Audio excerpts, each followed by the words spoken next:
بەناوی خوای بەخشندەی میهرەبان بینەرانی بەڕێز و خۆشەویست لە هەرکوێیەکان سڵاوی خواتان لێبێ. خۆشحاڵ و بەختەوەرم لە ئەڵقەیەکی نوێی بەرنامەی باس و خواست بە دیداری ئێوەی عەزیز و خۆشەویست شاد دەمەوە لە باس و خواستی ئەمڕۆماندا باز لە ڕاستگۆیی و گرنگی ڕاستگۆیی لە ژیاندا دەکەین. پێغەمبەری خوا صلی الله علیه وسلم پرسیاری لێکرا ئایا موسڵمان دزی و خیانەت و کۆمەڵێ سیفەتی دزێ و ناشرینی تر دەکا؟ پێغەمبەری خوا صلی الله علیه وسلم فەرمووی بەڵێ ڕێی تێدەچێت موسڵمان کۆمەڵێ هەڵە و تاوانی دیکەن بیکە. پرسیاری لێکرایەوە بەڵام ئایا موسڵمان درۆشی لێ دەوەشێتەوە؟ پێغەمبەری خوا صلی الله علیه وسلم فەرمووی بە هیچ شێوەیەک موسڵمان نابێت تەنانەت توخنی درۆش بکەوێت، واتە موسڵمان هەموو شتێکی دیکەی بۆ ڕەوایە تەنها درۆزنی و درۆ نەبێت. هەروەها لە فەرمودەیەکی دیکەدا پێغەمبەری خوا صلی الله علیه وسلم یەکێک لە سێ سیفەتە ناشرینەکەی منافقینمان بۆ باز دەکات کە بریتە لە ناڕاستی و درۆکردن لە قسە و گفتارەکاندا.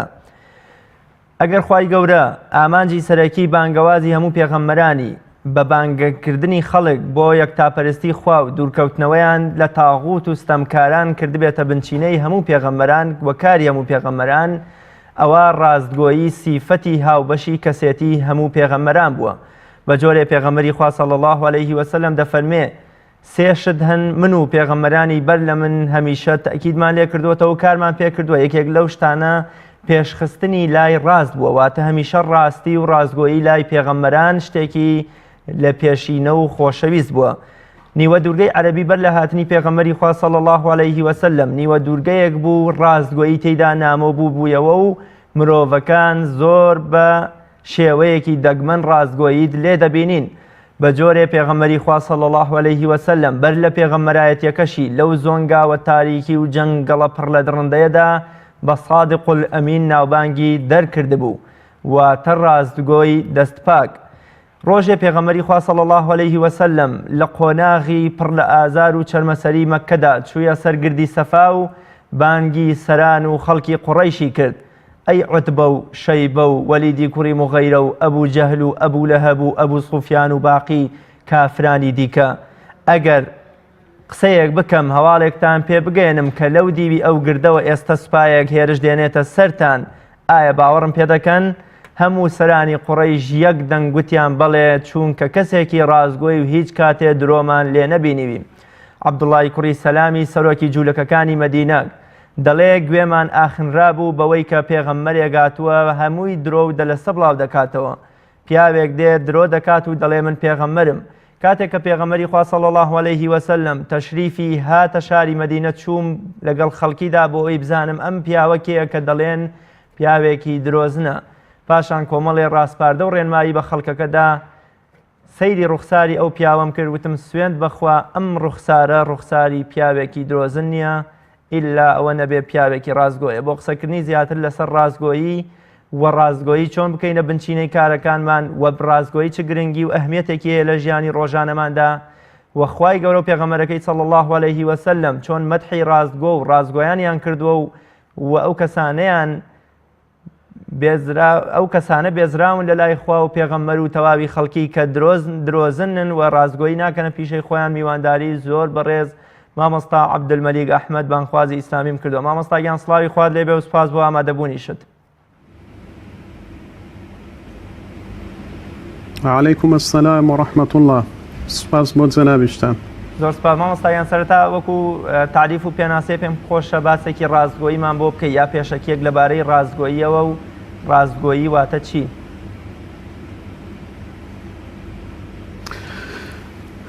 بەڵێ بسم الله الرحمن الرحیم. سەرەتا سوپاس و ستایش بۆ خوای پەروەردگار، درود و سەلام بۆ سەرجانی پاک پێغەمبەری نازدار محەممەد صلی الله عليه وسلم.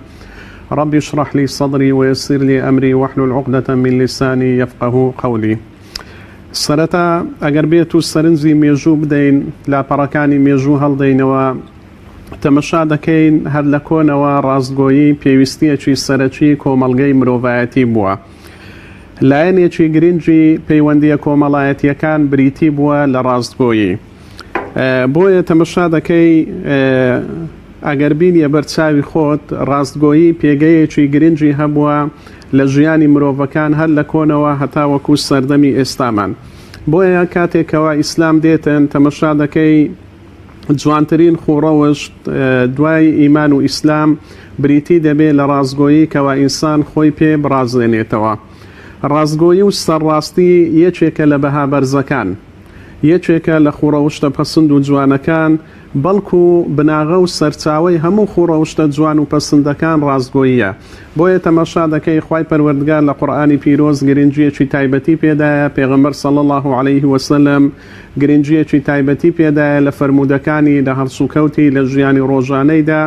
هەروەها لە نێو مسلمانان گرنگی تایبەتی پێدراوە لەبەر ئەوەی هەر کۆمەڵگەیەک ڕاستی و سەرڕاستی و ڕاستگۆیی تێدا نەمێنێ بەڕاستی شیرازەی تێک دەچێ و پەیوەندیە کۆمەڵایەتیەکان بە شێوەیەک دەبچڕێ، وەزعەکە بە شێوەیەک تێک دەچێتەوە تەسەووڕ ناکرێ. کاتێک باسی وشەی سدق دەکرێ ڕاستگۆیی، ئێمە زیاتر زێنمان بەلای ئەوەی دادەڕوا کە ڕاستگۆیی تەنها لە قسەکردن بێ، بەڵام لە ڕاستیدا ڕاستگۆیی تەنها لە قسەکردن نییە،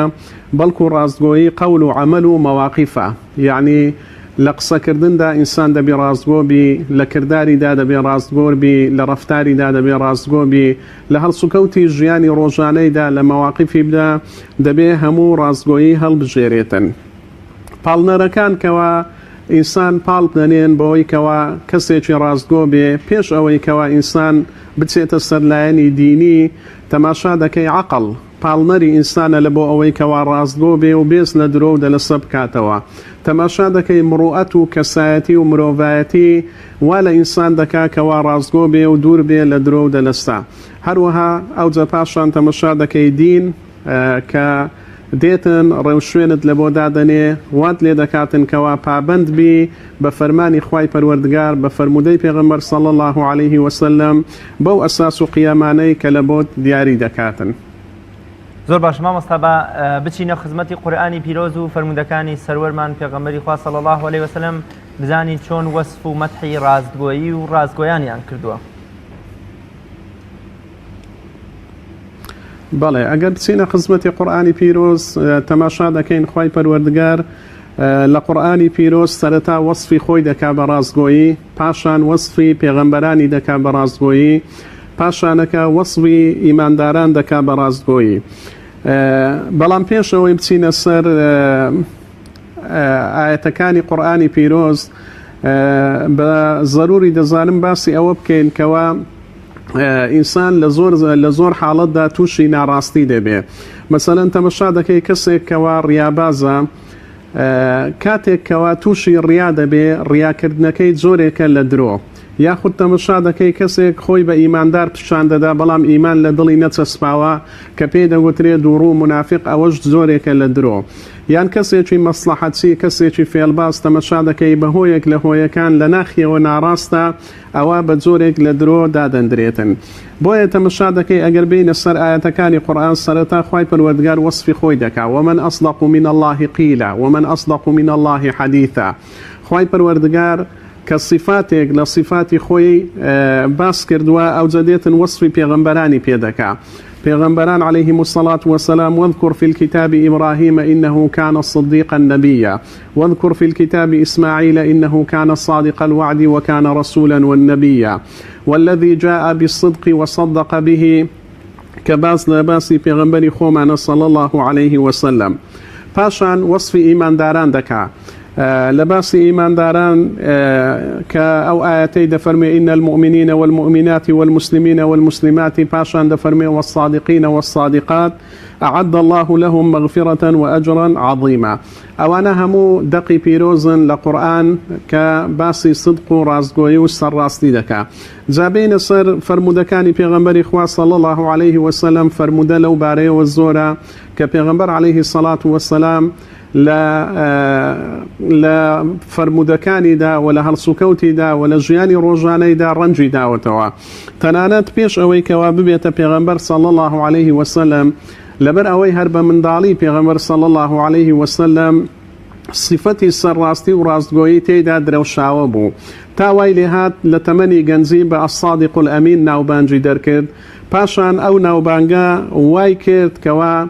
کاتێک کەوا پەیامی لۆ هات بە شێوەیەکی ئاسانتر خەڵک باوەڕی پێ بکات چونکە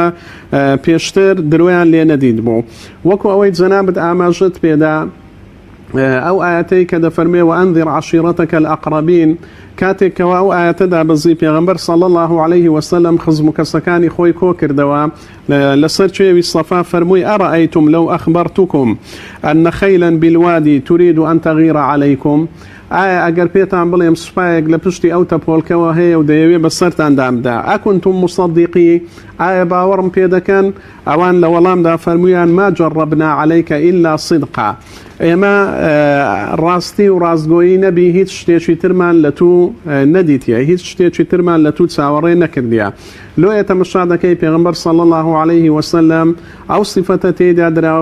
درەوشاوە بوو ئەگەر کەسێک نیازی بە ئیمانی پێبینی عوزری ئەوەی نەبوو کەمرێ ڕۆژێک لە ڕۆژان ئەو پێغەمبەر صلی الله عليه وسلم لە قسەیەکیدا لە هەڵوێستێکیدا لە ڕەفتارێکیدا لە کردارێکیدا لە گفتارێکیدا شتێکی ناڕاستی لێ دەرکەوت بێ تەنانەت ئەوانەی دژایەتی پێغەمبەریان دەکرد صلی الله عليه وسلم تەمەشا دەکەی کەسێکی وەکو ئەبوو جەهل کاتێک پرسیاری لێ دەکەن ئایا ئەتوو پێ دوایە محەممەد صلی الله عليه وسلم ڕاست دەکا یان درۆ دەکا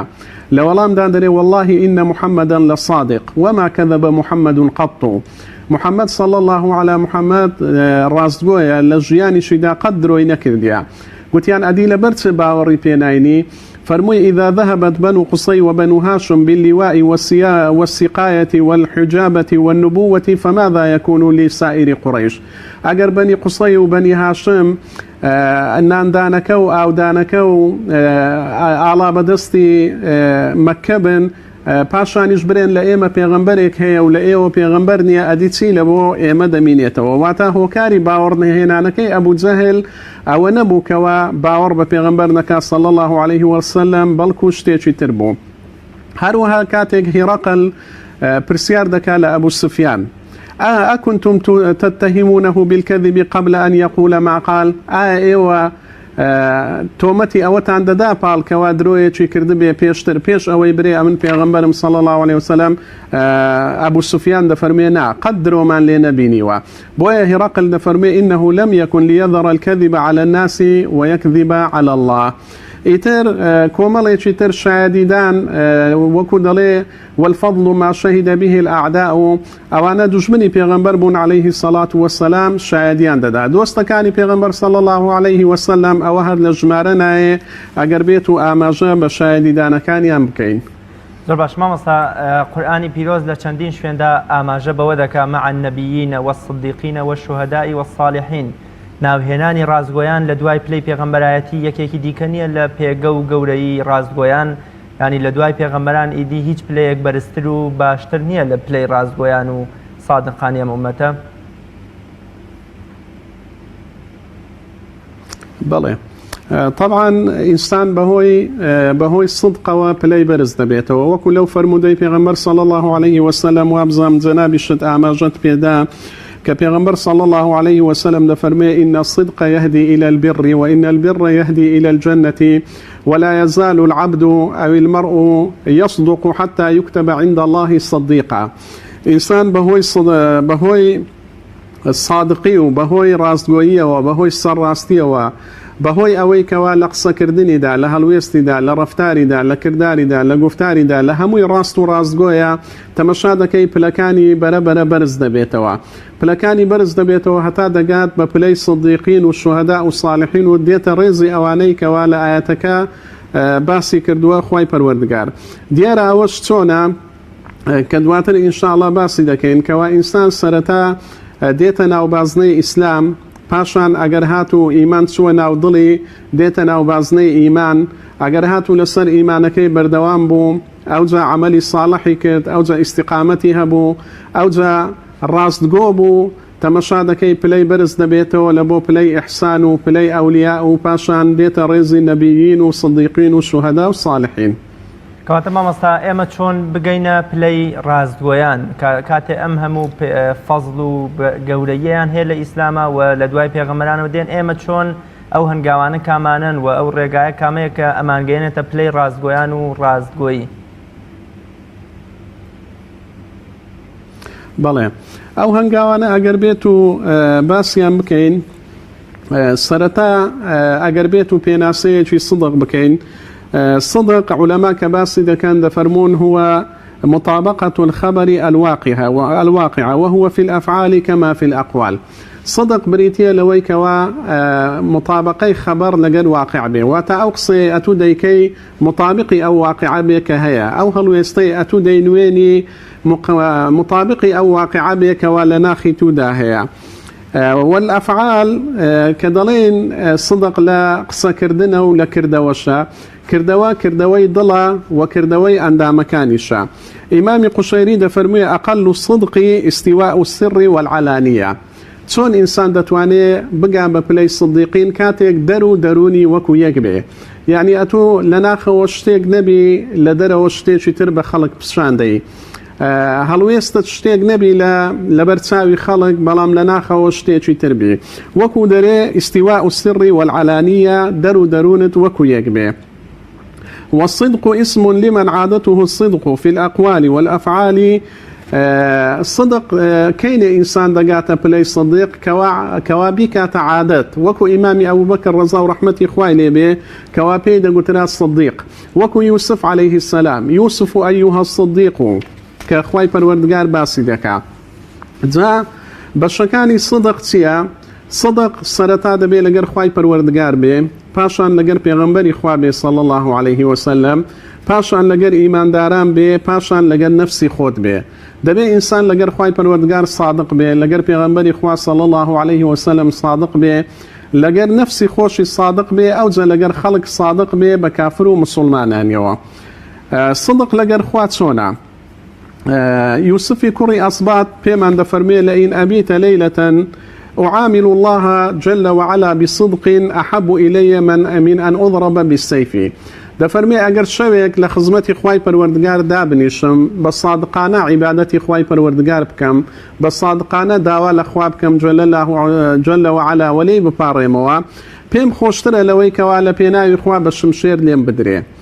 إن الله لا يخفى عليه شيء في الأرض ولا في السماء يعلم خائنة الأعين وما تخفي الصدور. طبعا هم عند الزانين كخواي پروردگار ذاتي كفيلي لناكري بويا أتو أجر راست جو نبي لجر خواي پروردگار بيد زاني وكو أويك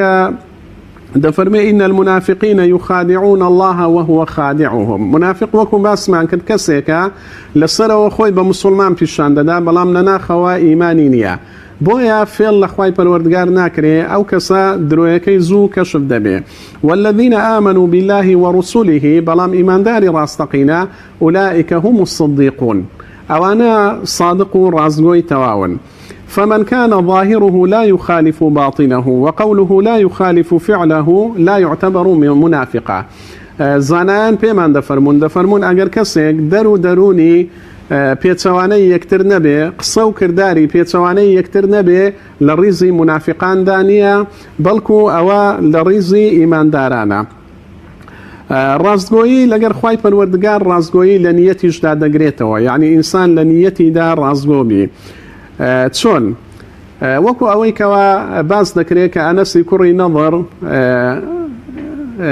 لە یەکێک لە غەزوەکاندا داوا دەکاتن کەوا خوای پەروەردگار پلەی شەهیدی پێ ببەخشێ. خوای پەروەردگار پلەی شەهیدی پێ دەبەخشێ پێغەمبەر صلی الله عليه وسلم ئاماژە بە نیەتەکەی دەکا پاشان دەفەرمێ من سأل الله الشهادة بصدق بلغه الله منازل الشهداء وإن مات على فراشه. ئەگەر کەسێک بەڕاستی داوای شتێک لە خوا بکە ئەو شتە شەهادەت بی هەر شتێک بی ئەوە خوای پەروەردگار پێی دەبەخشی بەنسبەت کەسێک کەوا ئەگەر لەسەر جێگەکەی خۆشی بمرێ ئەوە خوای پەروەردگار پلەی شەهیدی دەداتێلۆ چونکە لە نیەتیدا لەگەر خوای پەروەردگار ڕاستگۆ بووە. تەماشا دەکەی لەبارەی قەرز پێغەمبەر صلی الله عليه وسلم بە هەمان شێوە باز دەکا دەفەرمێ هەر کەسێک قەرزێک بکە بەڵام لە نیەتیدا بە ڕاستگۆیانە نیەتی هەبی کەوا بیداتەوە ئەوە خوای پەروەردگار دانەوەکەی لە بۆ ئاسان دەکا بەڵام ئەگەر قەرز بکاتن و لە نیەتیدا نەبێ بیداتەوە ڕاستگۆ نەبی لە دانەوەکەی ئەوە خوای پەروەردگار ئاسانکاری لە بۆ ناکا. ڕاستگۆیی لە بەندایەتیکردنی خوای پەروەردگار ڕاستگۆیی لە شەرمکردن لە خوای پەروەردگار ڕاستگۆیی لە خۆشەویستی خوای پەروەردگار يعني تەمەشا دەکەی کەسانێک ئیدعای خۆشەویستی خوای پەروەردگار دەکەن بەڵام کامرای شاعر جوانی فەرمووە دەفەرموێ تعصي الإله وأنت تزعم حبه هذا لعمري في القياس بديع لو كان حبك صادقا لأطعته إن المحب لمن يحب مطيع دەفەرمێ کەسانێکن ئیدعای خۆشەویستی خوا دەکەن جل جلاله بەڵام خۆشەویستی ڕاستەقینە خۆشەویستی صادقانە خۆشەویستی بە ڕاستگۆیی ئەوەیە کە ئەتوو بە قسەی خوای پەروەردگار بکەی یاخۆت خۆشەویستی پێغەمبەر صلی الله عليه وسلم ئەگەر ئەتوو بەڕاستی خۆشەویستی پێغەمبەرت صلی الله عليه وسلم لە دڵدا بێ ئەوە دەبێت لە فەرمانی دەرنەچی بە کورتی ڕاستگۆیی لەگەر خوای پەروەردگار لایەنی عەقیدە دەگرێتەوە لایەنی عیبادەت دەگرێتەوە لایەنی ئەخلاق دەگرێتەوە یعنی ئەتوو لە بیر و باوەڕتدا دەبێ ڕاستگۆبی لەگەر خوای پەروەردگار باوەڕێکی تەواوی ڕاستگۆیانەت هەبێ وەکو ئەوەی لە فەرمودەکەی پێغەمبەر صلی الله عليه وسلم ئاماژەی پێدەکاتن کەوا من قال لا إله إلا الله صادقا من قلبه ئەوجە لە عیبادەتەکانتدا ئەگەر بێت و کاتێک ئەتوو تەکبیرەی ئیحرام دەکەی و نوێژەکەتدا دەبەستی ئەگەر بێت و صادق نەبی لەگەر خوای پەروەردگار لەو نوێژەت ئەوە خوای پەروەردگار بێگومان پێی ئاگادارە ئەوجە لە هەڵسوکەوتی ڕۆژانەتدا ئەوەش دەدرەوشێتەوە ئەگەر بێت و بەو شێوەیە نەبێت کە خوای پەروەردگار لێت داوا دەکا ئەوە دیارە وەکو باسم کرد لە خوای پەروەردگار هیچ شتێک ناشاردرێتەوە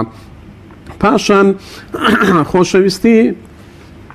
پێغەمبەر صلی الله عليه وسلم ئەگەر بێت و ئەتوو بەڕاستی خۆشەویستی پێغەمبەرت لە دڵدا بێ قل إن كنتم تحبون الله فاتبعوني يحببكم الله لەوەش ئینسان دەبێ ڕاستگۆ بێ ئەوجە ئینسان دەبێ لەگەر نەفسی خۆشی ڕاستگۆ بێ چۆن لەگەر نەفسی خۆت ڕاستگۆ دەبی ئینسان نابی فێڵ لە خۆی بکە دەبێ سەرەتا پێشی هەموو شتێک لەگەڵ نەفسی خۆیدا ڕاستگۆ بی نەفسی خۆی بناسێ وەکو دەگوترێ من عرف نفسه عرف الله جل جلاله ئەگەر ئەتوو بێت و نفسی خۆت بەچاچی بناسی دەزانی کەوا چۆن هەڵسوکەوت بکەی وەکو ئەوەی پێغەمبەر صلی الله عليه وسلم دەفەرمێ رحم الله امرئا عرف قدر نفسه فوقف عند حده بەقەدەر بەڕی خۆت ئەتوو پێ ڕادەچێشی ئەگەر هاتوو نفسی خۆت بەچاچی ناسی ئەوجا دەبێت لەگەر ئینسان نفسی خۆی ڕاستگۆ بێ لەگەر نفسی خۆی ڕاستگۆ بێ فێڵ لە نفسی خۆی نەکا چونکە ئەگەر فێڵت لە خۆت کرد بە دوای دادێتن فێڵ لە خوش دەکەی فێڵ لە پێغەمبەریش دەکەی کاوانە فێڵیان لێ ناکرێت دوایە فێڵ لە خەڵکیش دەکەی و نەتیجەکەی خراپ دەبێتن بە کورتی و بە کوردی ئەگەر بێت و ئینسان لەو چوار مەرتەبەیە لەگەر خوای پەروەردگار لەگەر پێغەمبەر لەگەر نەفسی خۆی لەگەر ئیمانداران ڕاستگۆ بێ ئەوە دەتوانم بڵێم چەند پلەیەک بەرز دەبێتەوە بەرەو پلەی سەدیقین زۆر باش مامۆستا کاتێک ئێمە باز لە ڕاستگۆیی پێغەمبەری خوا دەکەین و وە لە یادی لەدایکبوونی سەروەری مرۆڤایەتیدان صلی الله عليه وسلم ڕاستگۆیی پێغەمبەری خوا صلی الله عليه وسلم تا چەند بنچینە بوو تا چەند هۆکار بوو کەوا نیوە دوورگەی عەرەبی و هەموو سەرانسەری جیهان ئاشنا بێ و ڕووناک بێتەوە بە نور و بە هاتنی پەیامی پێغەمبەری خوا صلی الله عليه وسلم و تا بینین ئەبوو بەکری سدیق بەبێ ئەوەی مەسجد الأقصای بینی بێ بەبێ ئەوەی گەشتی ئاسمانەکانی بینی بێ و بەبێ ئەوەی کۆمەڵشتی دیکە فەرمێ پێغەمبەر هەرچیەک بڵێ صلی الله عليه وسلم من باوەڕی پێ یەکەم ئەو ڕاستگۆیە لە هێنانی وەحی خوایدا چۆن لە کۆمەڵشتی لاوەکی و بچووکی دیکەدا درۆمان لەگەڵاکە کەواتە ڕاستگۆیی پێغەمبەری خوا صلی الله عليه وسلم هۆکاری سەرەکی نەبووە لەوەی کەوا خەڵکی کەمەندکێش بکا و خەڵکی بانگ بکا بۆ لای پەیامی خوای گەورە بەڵێ بێگومان ئەوە وەکو بنچینەیەک بۆ ڕاستگۆیی پێغەمبەری خوا صلی الله عليه وسلم لە بۆ باوەڕهێنانی خەڵک یەک لە زانایانی ڕۆژئاوا کە ناوی هێربەرت وایلە قسەیەکی جوان دەکات دەفەرمێ بعد 600 سنة من ظهور المسيح ظهر محمد صلى الله عليه وسلم 600 ساڵ لەدوای هاتنی مەسیح عليه السلام محمد هات صلى الله عليه وسلم فأزال كل الأوهام وحرم عبادة الأصنام والأوهام همو شتە پڕوپوچەکانی بەلانە عبادەتی بت و سەنەم و شتی پڕوپوچی بەلانە وكان يقلبه الناس بالصادق الأمين لما كان عليه من الصدق والأمانة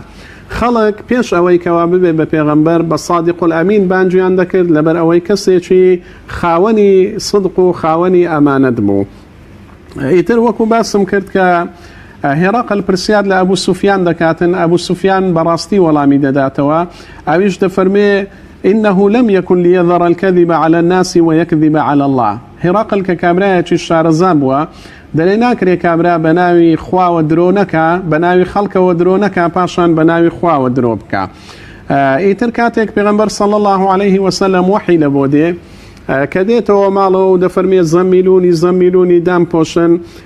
خەدیجەی خێزانی ڕزا و ڕەحمەتی خوای لێبێ قسەیەکی جوان دەکات دەفەرمێ مەترسا خوای پەروەردگار ئەتوو زەلیل ناکا لەبەرەوەی ئینەکە لەتەصیل الرەحیمە وتەصدق الحەدیثە. ئەتوو چەند صفەتێکت تێدایە یەک لەو صفەتانە سیلەی ڕەحم بەجێ دەگەینی یەک لەو صفەتانە ڕاستگۆی ئینسانی ڕاستگۆ قەت خوای پەروەردگار زەلیلی ناکا. ئیتر ئەبوو جەهل لە شوێنێکی تردا ڕوو لە پێغەمبەر دەکات صلی الله عليه وسلم دەڵێ ئینا لا نکذبک ئەمە ئەتوو بە درۆزن نازانین چونکە قەت درۆمان لێ نەبینیوی بەڵام نکذب بالذي جئت به ئەو شتەی ئەتوو هێناوتە درۆیە. يعني گومانیان لە پێغەمبەر نەبووە صلی الله عليه وسلم گومانیان خستووەتە سەر قورآن فإنهم لا يكذبونك ولكن الظالمين بآيات الله يجحدون. جا کە تەمەشای کۆمەڵگەی مەککە دەکەی کۆمەڵگەیەکی جاهیلی بوو کۆمەڵگەیەکی زیاتر تیجارەت و کڕین و فرۆشتن بەسەریاندا زاڵ بوو ڕاستگۆیی پێگەی خۆی هەبوو تێیاندا. لۆیە وەکو جەنابت ئاماژت پێدا ڕاستگۆیی ببووە شتێکی نامۆ کە پێغەمبەر صلی الله عليه وسلم ڕاستگۆ بوو کەوا دەستی پاک بوو کەوا سەری ڕاست بوو کەوا لە هەڵسوکەوتەکانیدا لە هەموو شتێکیدا پێغەمبەر ڕاستگۆ بوو لە دانەوەی ئەمانەتەکان ڕاستگۆ بوو تەمەشا دەکەی دەنجیدا بوو لە ناویان بە الصادق الأمين ناویان دەبێت. دكتور محمد سيد أحمد الميسر دفرمي إن الصدق هو المعجزة الأولى للرسول. يكم معجزة پیغمبر صلى الله عليه وسلم بريتيبو لراستگوئي بو هوي اوي كوا إنسان كان ئاسانتر ئیمانی پێبێنن ئەگەر وانە باە بێگومان کێشەی بۆ دروستەوە پێغەمبەر صلی الله عليه وسلم کە پێغەمبەران عليهم الصلاة والسلام معصومن.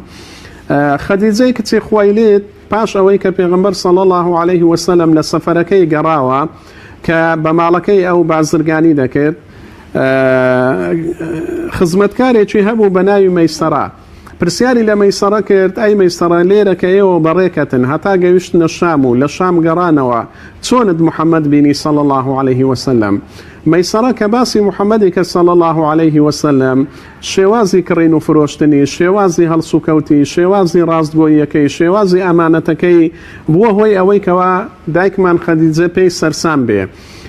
بەدەیان گەورە پیاوانی قوڕەیش هاتبوونە داخوازی خەدیجە بەڵام هەمووی ڕەت کردبەوە ئافرەتێکی دەوڵەمەند و خانەدان بوو چەندین کەسی خانەدان هاتبوونە داخوازی هەمووی ڕەت کردبەوە بەڵام کاتێک گەنجێکی 25 ساڵی هاتە داخوازی تەمەشا دەکەی ڕەتی نەکردەوە بەڵکو بە خۆشحاڵیەوە قبوڵی کرد کەوا ببێتە هاوسەری محەممەد صلی الله عليه وسلم کە یەک لە هۆکارەکان بریتی بوو لەو لەقەبەی کە پێغەمبەر هەیبوو صلی الله عليه وسلم کە الصادق الأمين بوو. بەڵێ ئەوە هۆکارێکی سەرەکی بوو لە بۆ ئەوەی کەوا خەڵک باوەڕ بە پێغەمبەر بێنێ صلی الله عليه وسلم. مامۆستا بۆچی لەگەڵ ئەم هەموو ڕاستی و دەستپاکەی تەنانەت تا شەوی شار بە دەرکردنیشی لە شاری مەکە و هیجرەتە بە خێرەکەی سەرانی قوڕەیش سیقیان بە خۆیان نەبوو بەڵام سیقیان بە خودی محەممەد بوو صلی الله عليه وسلم کە ئەو دانابوو بۆچی لەگەڵ هەموو بوویەوە و دەربەدەریان کرد و وتنیان و هێنانی پەیامی خواوە هەر دەربەدەر کراون. بەڵێ طبعا سنەتی دینی خوای پەروەردگار وایە پێغەمبەر عليه الصلاة والسلام وەکو باسم کرد کە وحی لە بۆ هاتەوە مارێ خەدیجەی خێزانی ئامۆزایەکی هەبوو بە ناوی وەرەقەی کوڕی نەوفل کە شارەزایی لە ئاینەکان هەبوو کە چوونە لای وەرەقەی کوڕی نەوفل وەرەقەی کوڕی نەوفل لەوێ پرسیاری لە پێغەمبەر کە صلی الله عليه وسلم کەوا چیت بۆ هاتووە ئەویش باسی کرد کەوا چی بینیوە و چی پێگوتراوە گوتی خۆزگا ئەمن گەنجێک بامە ئەو ڕۆژەی کەوا قەومەکەت شار بە دەرت دەکەن و وەدەرت دەنێن لە بۆ ئەوەی سرم خستبای. پێغەمبەر صلی الله عليه وسلم بەسەر سوڕمانەوە فەرمووی ئەوە مخریجیهم ئایا ئەوان دەرم دەکەن؟ گوتی بەڵێ هیچ کەسێک نییە هیچ پێغەمبەرێک نییە ئەوەی ئەتوو هێناوتە ئەو هێنابی و شاربەدەر و دەربەدەر نەکرابێ. بۆیە ئەوە سنەتی دینی خوایە کەوا کاتێک حەق دێ باتڵ ئەو حەقەی پێ قبول ناکرێت کە پێی قبول ناکرێ هەموو وەسیلە و هۆکارێک دەگرێتە بەر لە بۆ ئەوەی کەوا دەنجی ئەو حەقە کە بکاتن. یەک لەو وەسیلانە شاربەدەرکردن و وەدەرنانی ئەهلی حەقا ئەهلی ئاین و دینە لە بۆ ئەوەی کەوا پەیامەکەیان نەگاتن. بەڵام ئەوان دەشیان زانی ئەو پەیامەی پێغەمبەر صلی الله عليه وسلم هەر سەر دەکەوێتن، بەڵام ئاخر هەوڵی خۆیاندا بۆ ئەوەی کەوا سەر نەکەوێ. ئەگەرنا ئەوەی لە پێغەمبەریان دەدین صلی الله عليه وسلم لە معجزە، لە ڕاستی، لە ڕاستگۆیی، لە سەرڕاستی، لە هیممەت، لە ئازایەتی، لەوەی کەوا پێغەمبەر لە دڵسۆزی کە پێغەمبەر صلی الله عليه وسلم زۆر بە دڵسۆزی ئینی لەکم ناصح ئەمین بانگی دەکردن لە بۆ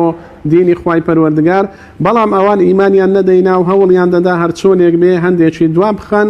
کە تۆزێکیان دواخست، بەڵام دوای خوای پەروەردگار دینی خۆی هەر سەرخست و پێغەمبەر صلی الله عليه وسلم لە فەتحی مەککە گەڕاوە ناوشاری مەککە. بەڵێ مامۆستا زۆر جار ڕازگۆیی بەرهەمێکی دڵ و شتێکی معنەویە مرۆڤەکان نایبینن، بەڵام چۆن ڕنگدانەوە و کاریگەری لەسەر ڕوخسار و کار ڕۆزن و ناڕازگۆی بەڵام هەوڵەدا لە ڕوخسار و لە جەستەیە ڕازگۆ دەرکەوێ. عەبدوڵڵای کوڕی سەلامە فەرمێ گوێمان ئاخنراو بەوەی کە ئەم پیاوە درۆزنە باوەڕی پێمە بەچی ئەڵێ ئێوە بە پێچەوانەکەی وەرگرن بینی سەڵ ڕوخساری پیاوێکی درۆزن نییە، کەواتە ڕازگۆی چۆن لە ڕوخسار و جەستە و کار و کردەوەی ئێمەدا ئەبێ ڕەنگ بداتەوە.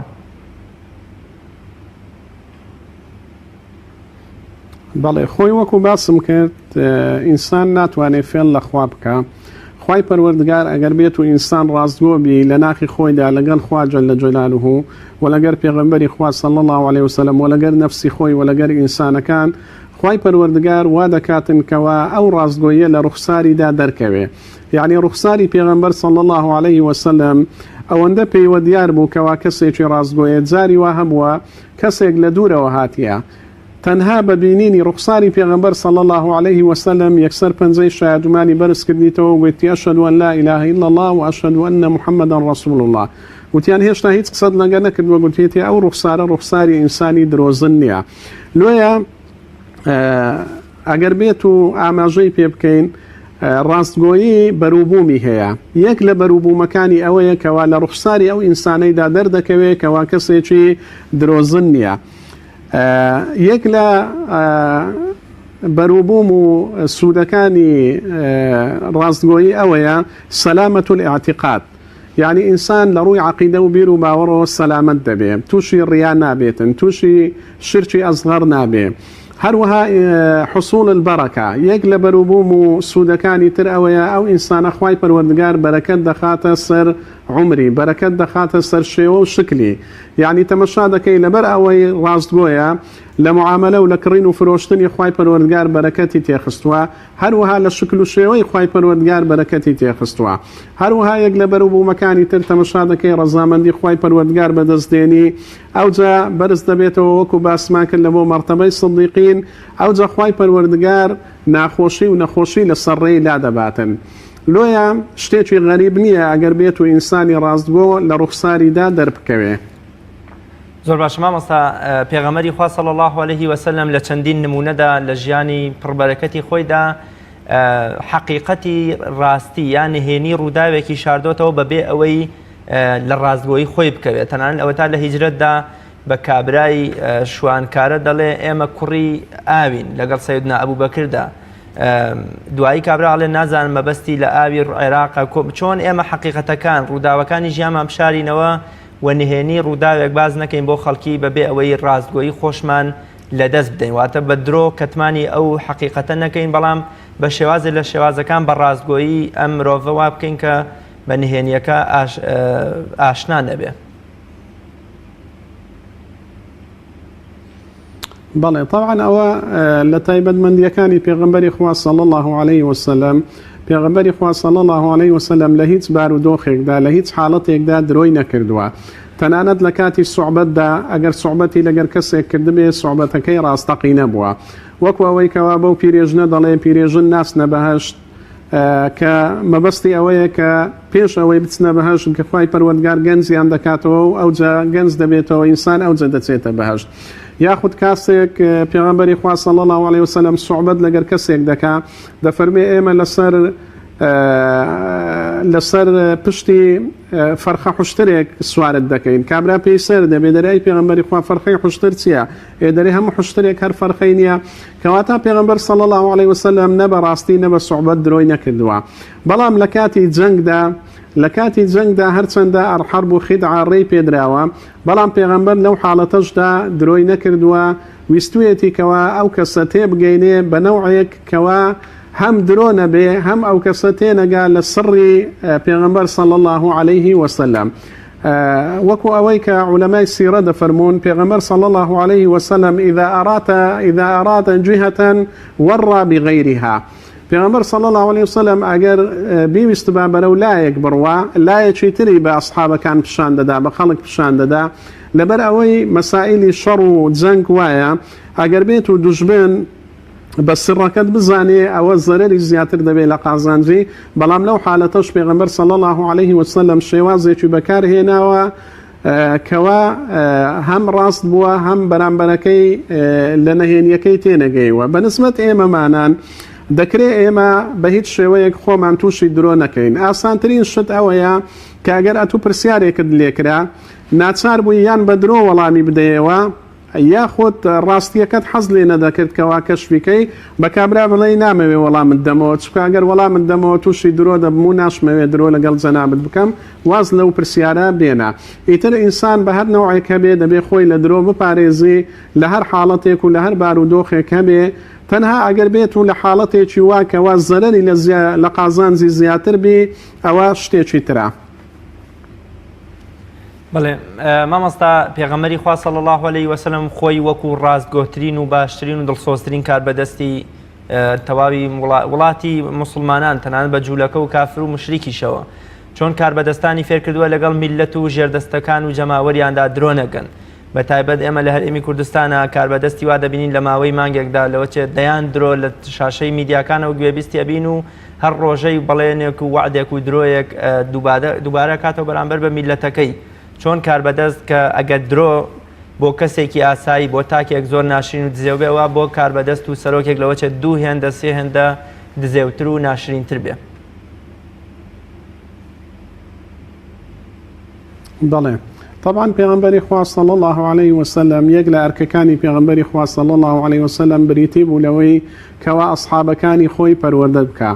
کەوا ئومەتەکەی پەروەردە بکە لەسەر ڕاستگۆیی لەسەر ئەمانەت لەسەر دەستپاچی لەسەر ئەوەی کەوا سەرکردەی باش بن. پێغەمبەر صلی الله عليه وسلم بە عەمەلی لە پێش چاویان ڕاستگۆیی ئەنجام دەدا بە ڕاستگۆیی هەڵسوکەوتی دەکرد ئەوانیش لە پێغەمبەرەوە فێر دەبوو صلی الله عليه وسلم. لۆیە وەکو باسم کرد یەک لە جۆرەکانی ڕاستگۆیی بریتیە لەوەی کەوا ئەتوو لەگەر خەڵکدا ڕاستگۆ بی جا ئەگەر بێت و ئەتوو پلە و مەقامێکت هەبێ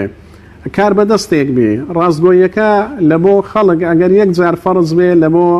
کار بەدەست و لە بۆ سەرکردە بەدەیان جار فەرزە تەمەشا دەکەی دەبێ ئەتوو صادق بی لە معاملەکردن لەگەڵیاندا. یعنی ئەگەر نەتوانی بەڕێوەیان ببەی بە صادقانە بڵێ کاکە ناتوانم بەڕێوەتان ببەم ئەو ئەمانەتە تەسلیم دەکەمەوە کاوە لە شوێنی تر شتێکی زۆر ئاساییە و زۆر بە ئاسایی دەست لە کارچێشانەوە لە پۆستەکان هەیە بەڵام لێرە بوویتە شتێکی نامۆ ئەتوو دەبێت لە کڕین و فرۆشتندا لەگەر خەڵک ڕاستگۆبی من غەشە فەلەیسە مینە لە ژیانی ڕۆژانتدا لە مەوعیدتدا لە ڕاستگۆیی لە هەموو حاڵەتەکاندا لە سیاسەتدا ئەگەر بێت و سیاست فەنی ئیدارە بێ ئێستا تەمەشا دەکەی بوویتە فەنی درۆ بەڕاستی کە ئەوە جێگەی داخەکە لەو سەردەما کاربەدەستان ڕاستگۆ نین لەگەر ڕعیەتەکەیان لەگەر ئەو کەسەی کەوا لە ژێر دەستیاندان. بۆیە بەڕاستی جێگەی داخ و نیگەرانیە کە لە هەرێمەکەی خۆمان لە وڵاتانی ئیسلامی کەسانێک دەبنە کاربەدەست و دەبنە سەرکردە کە بەڕاستی ڕاستگۆنین نە لە کردەوەیان نە لە هەڵسوکەوتیان نە لەگەڵ خوا ڕاستگۆن نە لەگەر پێغەمبەری خوا نە لەگەر خەڵک نە لەگەر نەفسی خۆیان تەنانەت فێڵ لە خۆشیان دەکەن. زۆر باشە مامۆستا عامری کوڕی عەبدوڵڵای هاوڵی پێغەمبەری خوا دەفەرمێ من ئەو کاتە منداڵۆچکەیەک یا منداڵێکی گچکە بووم پێغەمبەری خوا هاتە ماڵمان منیش بە نیازی کایەکردن و چوونە دەرەوەی کۆڵان دایکم بانگی کردم فەرمووی وەرە شتێکت بدەمێ پێغەمبەری خوا فەرمووی بە نیاز بووی چی بدەیتێ ئەویش فەرمووی چەند دەنکە خورمایەک پێغەمبەری خوا فەرمووی ئەگەر نەتدایە تێویان بە ڕاستت نەبووایە ئەوە درۆیەکت لەسەر ئەنووسرا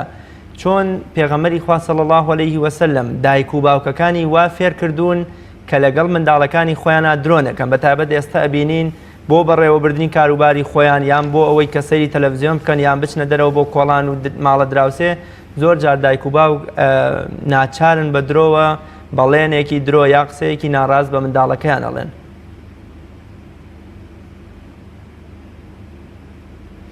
بەڵێ ئەوە وەکو باسم کرد لێرکانە دوو شتی لێک جیاواز هەیە یەکیان ئێمە چۆن بتوانین قیەم و ئەخلاق و خۆڕەوشت لە ناخی منداڵەکانمان بچێنین یەکشیان چۆن ئەوەیە کە بتوانین وەکو دیڕاسە دەرسیان پێ برین جیاوازەیەک هەیە لە نێوان دەرس پێگوتن و لە نێوان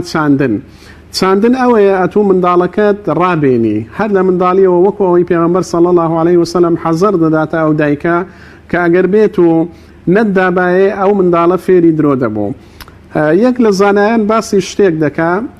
لە بابەتی غەرس القیەم فی النفوس یعنی ئەتوو چۆن دەتوانی مەسەلەن قیەمێکی وەکو ڕاستگۆیی لە ناخی منداڵێکدا بچێنی باسی ئەوە دەکات دەفەرمێ کۆمەڵێک منداڵ لە شوێنێک کۆ دەکرێنەوە فلیمێکیان لە بۆ لێ دەدرێ فلیمەکە بریتە لەوەی کەوا پۆڵێکە منداڵەکان هەمویان خەریکی ئیمتحانن یەک لە منداڵەکان قۆپیە دەکا غەش دەکا هاوڵەکەی لە تەنیشتەوە چاوی لێیە مامۆستاکەش لەو سەرەوە چاوی لێیە پاشان مامۆستایەکە دێتن پرسیار لەو منداڵە دەکا دەرێ لۆ غەشت کردیە ئەویش دەرێ نەم کردووە یعنی سەرڕای ئەوەی کە غەشەکەی کردیە درۆیەکشی پێوە دەنێ دەبتە دوو تاوان بەڵام مامۆستا واز لەو منداڵە دێنێ پرسیار لە منداڵەکەی برادری دەکا کەوا خۆشەویستترین برادریتی پرسیاری لێ دەکا دەرێت چ دەڵێ ئەو برادەرەی تو غەشی کرد یان نەیکرد ئەویش تەمەشا دەکا ئەگەر وەڵام بداتەوە بەڕاستی برێکردی ئەوە دۆستایەتی و برادراتی ئەو منداڵە لەدەست دەدا ئەگەر بشرێ نەیکردیە تووشی درۆ دەبێ لێرەوە فلیمەکە کۆتایی پێدێتن دەیکوژێننەوە ئەو منداڵە ئەو مامۆستایە پرسیار لە منداڵەکان دەکا یەکێک کە ئەگەر ئەتووبای لە شوێنی وە ئەو چۆنت وەڵام دەداوە ئیتر بەو شێوەیە غەرسی قیەم چاندنی ڕاستگۆیی لە ناخی منداڵەکانمان دەبێ هەر لە سەرەتای تەمەنیانەوە دەست پێ بکاتن لە بۆ ئەوەی لەگەڵی ڕابێن بە شێوەیەک کەوا لە ژیانی ڕۆژانەیاندا تەطبیقی بکەن بەڵێ ئەوە پێغەمبەر صلی الله علیه وسلم وەکو مامۆستا و چاوساغێک دایکان و باوکان و مامۆستایان و ئەوانەی کەوا خەریکی پەروەردەی منداڵن هەمومان تێدەگەیەنێ کەوا منداڵ دەبێ هەر لە سەرەتای ژیانیەوە فێری ڕاستگۆیی بکرێ. زۆر باش مامۆستایان لەسەر ڕاستگۆیی پێغەمبەری خوا صلی الله علیه وسلم لەسەر پێگە و پلەی ڕاستگۆیی و ڕاستگۆیان لە ئیسلامدا پێم خۆشە گوێبیستی کۆتا قسە و پەیامت بم. بەڵێ کۆتا قسە و پەیام ئەوەیە ئیبن القەیم